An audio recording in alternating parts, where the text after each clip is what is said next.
Hey guys, what's going on? It's Noisy Boy Jr. here, and this is the first ever Noisy review. Now, you've been watching my Twitch stream at all in the past couple days. I've been doing a lot of Naruto Shippuden Ultimate Ninja Storm 4. So, this game was a lot of fun, but there was also a lot of headache involved. Now, and this is where the game it lost points for me on this, because it wasn't the headache that you get because something is really challenging. It was because there was a lot of BS that happened in the game itself. Let me explain. Now, when it comes to story, it basically starts off right as the war is just getting to its high point. That's basically where the story starts off. Now, to some people, they would probably be like, well, why didn't it start at the start of the Ninja War? Mainly because a lot of the past Storm games have already done that. As someone who loves playing video games, I actually applaud this idea. Because if you start something over and over and over again, it becomes a little bit more redundant, and just people aren't going to put their full love into the game. So it won a few points there with me. Now, unfortunately, with the story came one of its most frustrating parts. It made me want to throw my controller through the TV at this point. So, basically, what was happening in the story mode is that you would have these QTE moments, which have been in previous Storm games. However, the problem with it is button detection. Now, I understand that with some console port games, because I got this game from my PC, that there are always going to be bugs. We can always wish for the perfect game that's going to have no bugs in it. However, when you have a fighting game, especially a fighting game with QTE moments, this is the one bug you should not have at launch, and that was mainly button detection. Now, there were a few times in the stream that I was going through these QTE moments, and I was even showing the camera that it wasn't detecting it. Now, when it came to a button mashing segment, it always detected, which it should. It should honestly detect that. When you just had to press one button, it would detect it. However, when you had to do a combination of Y and B or A, or that kind of combination, for some reason, it wouldn't hit it. It wouldn't hit the Q, and then you wouldn't get any stars. And that's unforgivable, guys. You can't just... That can't be a bug that starts at the beginning. You can't have that, because then people are going to play it, and then they're going to get so frustrated because they want to get that perfect score for the QTE that they're just going to throw away the game. You can't have that. That is one of the bugs you cannot have at launch. So, if any developer is listening to me right now, fix that immediately, or you're going to lose a lot of people to this game. But that was one of the biggest problems that I had with the game. Now, another problem that I had with the game were cutscenes. Now, some of them were animated, and I have to give the animators this. They have improved. Not by much, but they have improved for the animation mixed with the voices. But then again, we can look back in history and see that they haven't always been on top with their voice. But that was a minor annoyance. It wasn't truly. It didn't get me that angry. The voice acting, though, was I have to say, I do love it. Now, there are some people who are going to say, but I like their Japanese voice, or I didn't really like it that much. guys, you gotta understand that voice acting is so much more, because I've tried it. I've tried doing voice acting, and it's not just like the voice, if it's annoying or anything like that. It has to match the person. Madora's voice, beautiful. Beautiful, beautiful, beautiful. I honestly, it's the voice I would picture. Obito, now, compared to the Japanese voice and the English voice, I was a little iffy on, because on one hand I like the Japanese voice because it kind of had this like battle-torn tone, and the other one didn't really sound as much, but it still sounded like it would sound like him. To go on between the voice acting and get back to the cutscenes, guys, made me want to mash my head against a brick wall, because there were a lot of animated cutscenes I loved. I don't know why they decided to do the frame-by-frame cutscene. That to me seems really fucking lazy. And I'll admit that they had some cool, like, little animations in some of the cutscenes, like when Sasuke and Itachi are with each other facing off Kabuto, and you see the stalagmites and stalactites have like this water trickling down. That's a cool emotion. But at the same point, if you have that motion in a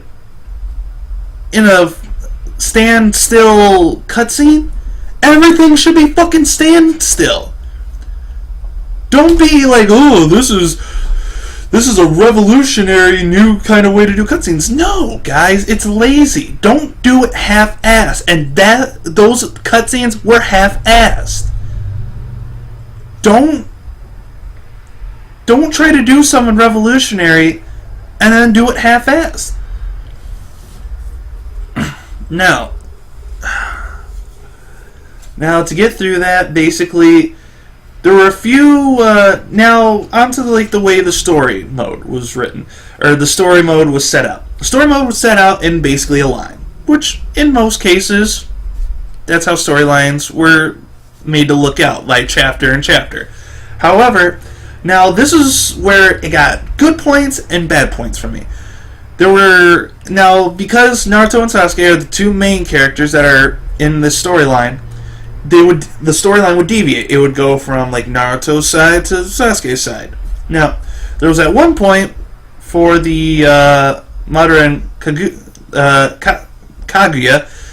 You can see how good my Japanese name pronunciation is in there. Anyways, Kaguya versus Guy, amazing fight. I honestly liked it.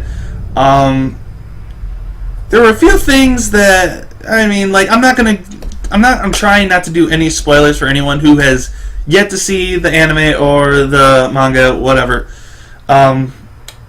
Basically, there were some things that were wrong in it that didn't happen, and I even said it in the stream, I'm like, I don't think this happened, but here's the cool thing about it, that I liked it. Now, as someone who's a stickler for like trying to stay on what happened, what didn't happen, I was going to give it some bad points. But at the same point, I had to say to myself, but you know what? I like this. There were big-ass boss battles that didn't exactly happen in the manga, or it happened in the story, but they were cool and I liked them. So they got me some points for creativity. And this is one of the things that I do like about anime games, is that sometimes they deviate from the path, and it's also a big-time gamble, because you can deviate from the path, but if you do it, make sure people like it. Because if you don't, people will be very upset that not only did you deviate from the path, but it also sucked. Now, as it stands for the storylines that I told you that split up into like Naruto and Sasuke's, for Naruto there was at one point you had, like, I'd have to say maybe 2 or 3 battles. Awesome. But when you went to Sasuke, there were just 2 cutscenes. Now, they could probably say, oh, we didn't want to deviate from the path of the story too much. No, man, if you're going to deviate from the path, make sure it equals out. Like, don't... Once again, this is a case of half-assing. If you're going to go full out, go full out. Don't go full out and then half-ass it, go full out, half-ass it. Like, that just shows people that you had the opportunity to go full out, but there were, in some cases, you didn't. Now, as it comes to the final boss, or the final fight, once again, I'm not going to give out any spoilers. It was amazing. I honestly, it felt epic. It felt as epic when I read it, and it felt as epic when I saw it. So, when it comes to the storyline, I have to say I did enjoy it. However, the main thing that really made me angry, guys, was the QTE. CyberConnect, Bandai, like, I don't... Whatever game company that made this, guys, I'm not saying you can't have bugs. Because I've seen them. I've seen bugs in the game. I've seen bugs in the reviews. Or, like, in the reviews. I've seen bugs in the game as I played it. I saw bugs in the game when I twitched it. QTE, guys, is something that should not happen. It should not happen. That is the one major thing. You want to have QTE in a game? Awesome. But don't have QTE in a game that can't even detect its buttons. So fix that immediately, or you will be losing not only Naruto fans, but potential video game fans. Now, as it comes to the characters, there are a ton of them. There are actually a lot of Naruto characters. Not as much as probably in Revolution or Storm 3, but there's a lot. Now, I'll have to say, compared to Storm 3, Revolution, and 4, the character lineup, I'd have to say I like Storm 4's character lineup more. And here's why. I believe it was in Storm 3 or Revolution, don't quote me on it because it's been a while since I've actually played those games, that there were a lot of characters.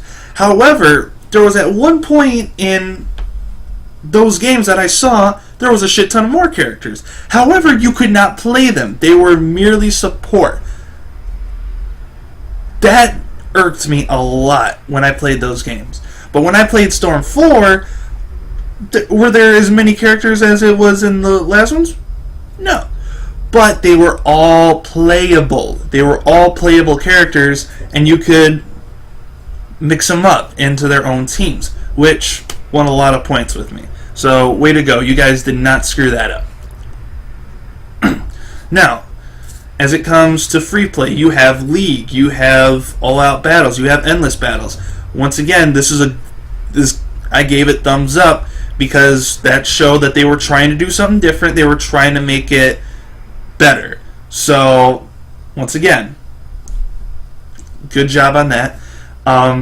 As it stood for online play. Now, dear old Mary Tail, guys, this game was a headache to play on online. At first. Now, I did a little bit of testing, and I found out that if you host a game, you will have better connections. But if you try to quick search one, you will be pulling your damn hair out. Because there are some cases where you would be facing a guy and the connection would just be a little bad and it would slow down your character reaction time. So say as if I hit block, it would take 1 full second for the character to block. So you could be going against someone and get your ass handed to you, but then when you host a game and someone accepts, their connection's actually really good. So I'm going to recommend this, is that if you're going to play it on PC, like I said, I haven't played the console version, so if you're going to play this PC, host the game. Or do some advanced settings when you're trying to search for a match. Because if that bar is in the yellow or red, you're in for a bad time. You honestly are. And this is where, once again, got some bad points, guys. You want to have a fighting game, awesome. But make sure that the reaction time is there, guys. If the guy hits block, he blocks. If he punches, he punches. It's one of the things that. Then again, I'm willing to be lenient because once again, that is a bug that I expect in a fighting game. That is a bug that I expect. Everyone who played Street Fighter 4 expected something like that. Everyone who played Tekken expected something like that. Is it annoying? Yeah. But at the same point, once again, you can't have a perfect game at the start. So that lost a few points, but not as much as the QTE. Now, as it stands for the battles, they did something that I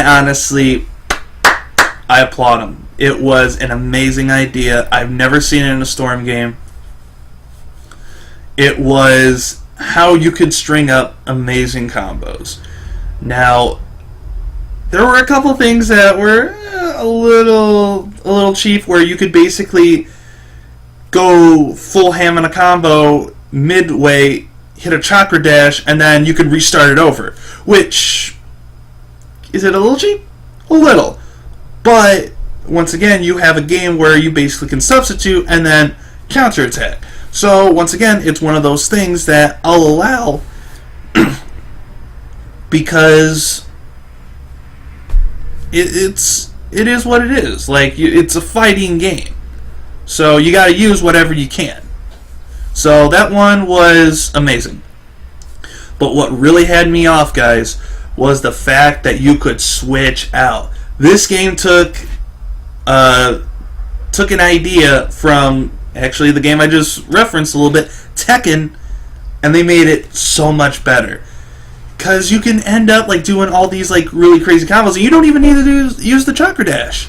You don't need to use it. You would just flick the right stick, left or right, and boom, another person comes in, which can set you up for, once again, amazing combos. So that won a lot of points with me, because I would never have thought to actually do that. Because it's just a Naruto game. When you pick your first person, you expect to play that first person. You don't expect to use your support characters as your fighting character. So let's see where we're at right now. Okay, we have storyline that is okay. Had a few amazing boss fights. Had a few amazing fights, but QTE was really off in the dramatic, which could lead you to getting a bad score. And there's a lot of completionists out there who want a complete score, not from the QTE, but from actually doing it on higher difficulty. And you can't blame, or it's hard to say the QTE fucked me up. Because then people will be like, well, I guess he wasn't fast enough. No, it wasn't that. It's the fact that it just doesn't detect. It does not detect. And that's bullshit. I mean, someone shouldn't play the game again because QTE fucked them up. They should play it again because it was a lot of fun and they want to try it again on harder difficulty. Now, so let's continue. Storyline that had pretty good story, a lot of good boss fights, but QTE was terrible.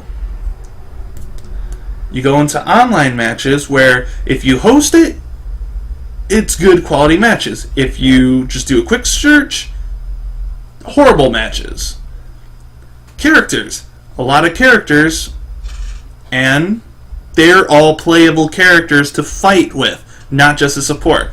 So, when it comes all down to that, the game is okay at this point.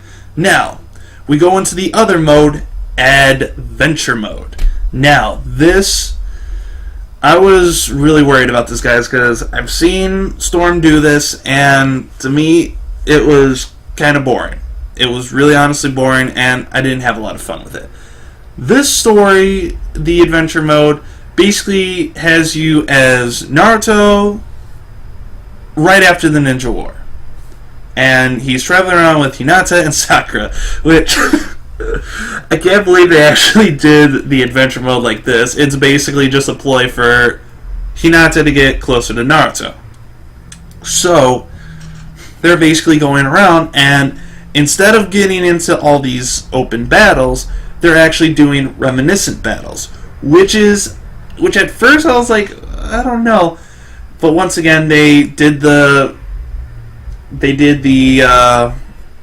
frame by frame cutscene, which once again, if you're gonna do something, go all out. Show your fans that you want to make this game awesome. But at the same point, I had to say I understand, because it's not the story. It's just a simple little extra mode, and it's just like, it's kind of like Family Guy thinking about a memory. As simple as that. So it was at that point, like, I had to be like, alright, that is when you should use a frame by frame cutscene.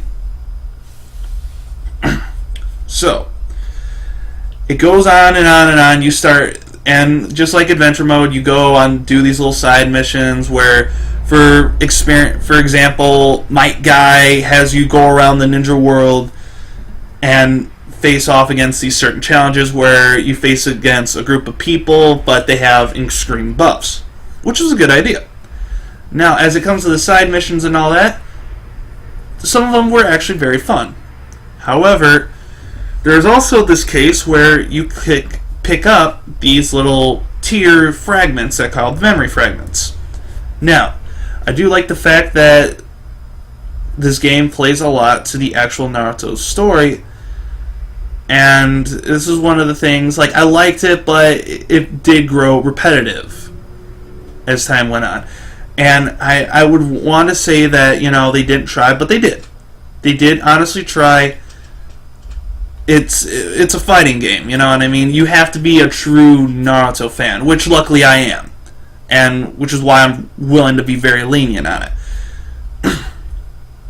And then you have your collections where basically you can add, and this is actually one of the things that let me give them some major points. The collections in it, guys, can be kind of entertaining. You can basically customize your own setup of like fighters, and then you can choose like the substitution that they leave when they dodge an attack, and you can choose what final finished cut image comes when they use their secret technique. So, despite all that, and honestly, guys, I pondered over this for quite a few number of hours, because it's hard to play a game that you've been a fan, because I've been a fan of the Naruto series since I was a preteen. I honestly have. I got out of it a little bit when I got a little bit older, but then I got back into it just because it started to get really good. So, the score that I ended up having to give it, guys, I gave it a 6. Now, I know I'm probably going to get flagged in the comments by Naruto fans. This is the main reason why I gave it a 6, okay?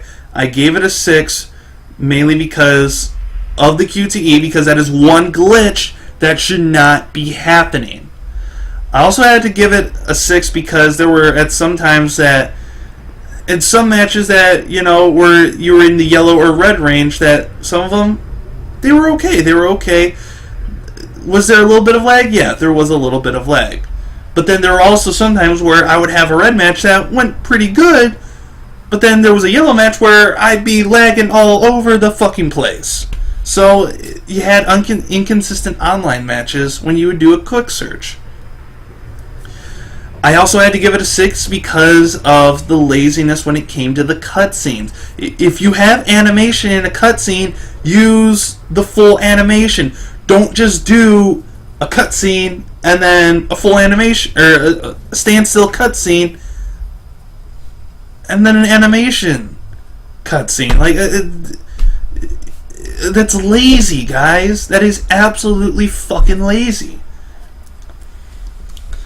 Now, and once again, I also had to give it a 6 because I gotta look at this not as a Naruto fan, but as a game fan. Now, if you're a Naruto fan, you are going to love this game. I honestly feel like you're going to like it.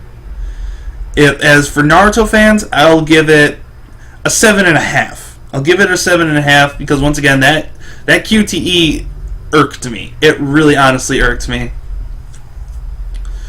If you're a big fan, if you're a fan trying to get into the Naruto series, try it out. Try it out. If you don't really care about spoilers, go ahead and get it. Now, if you're a fan of just the games through the fighting, this is what I honestly recommend. I would recommend waiting a little bit to buy the game, mainly because hopefully within a month or two, they will have those the QTE glitch fixed, and the online will be better. As for fighting game fans, I do recommend this game if you want something that's not just Street Fighter or not Tekken or any of the big fighting games. Like, give it a try. You might like it. And that's it, guys. That is the review. If you guys thought I gave it an honest score, or you want to put in your own opinions onto it, see if I underrated it or overrated it, make sure to leave it down in the comment section below. And if you guys have any games, or have in mind of any games that I should review, please put them down in the comment section below and I'll consider them. And as always, guys, I hope you stay